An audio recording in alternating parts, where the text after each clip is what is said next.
motion. Well, we have that on the record. What's your motion, Councilmember Vardas? I had it, but I lost the resolution, but I think I'll find it. I move to adopt a resolution of the City Council of the City of Pismo Beach certifying the environmental impact report with mitigation monitoring program and making a statement of overriding considerations for the Spanish Springs project, which includes a general plan update. Ooh, can we say that? Which includes a general plan update. Very good. Second. I guess I'm still not clear. You're going to do it one more time. Yes. Councilmember Reese? Yes. Councilmember Howell? Aye. Mayor Pro Tem Morgan? Yes. Mayor Higginbotham? Yes. Motion passes 5-0.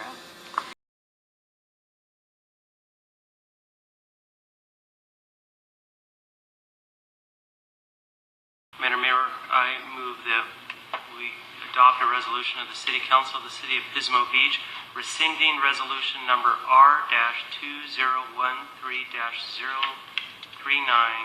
approving a general plan local coastal plan update. Second.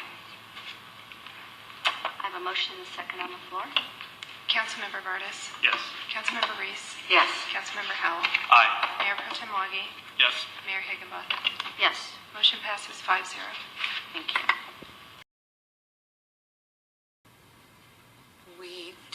When it was proposed to us, we did consider whether it would be a good thing for the city or not. We approved the EIR, and we did change some made some general plan amendments. So in case there was any development in Price Canyon, we used the EIR as a basis to make those changes. We later rescinded those actions. But the process for annexation takes a long time, and we were just in the process of reviewing it, but rescinded our action, and we did not approve it. Thank you. Chris? Well, I think Spanish Springs was a very large project that developed a lot of consternation and concern amongst the residents. As a council member, our role is to try to evaluate projects and to critically analyze them and see if we can develop solutions that work for the community. In this case with Price Canyon, when the applicants came before the City Council for authorization to prepare an EIR, I in particular said, no, before you need to do that, you need to develop a constraints analysis to look at the environment, identify what your circulation points are, what your water supply is, and then develop a project description or project that would support or be consistent with that. In the end, based on the feedback from the community, the City Council did not approve the project over a multitude of concerns. In particular, water supply. The applicant did propose developing recycled water so that they would offset their water use and not endanger and impact the city's water supply. But ultimately, this is a project that is now going to go before the voters for their decision. Council tried. We tried to make it work. Obviously, there's a lot of concerns, and it's up to the community to decide what to do.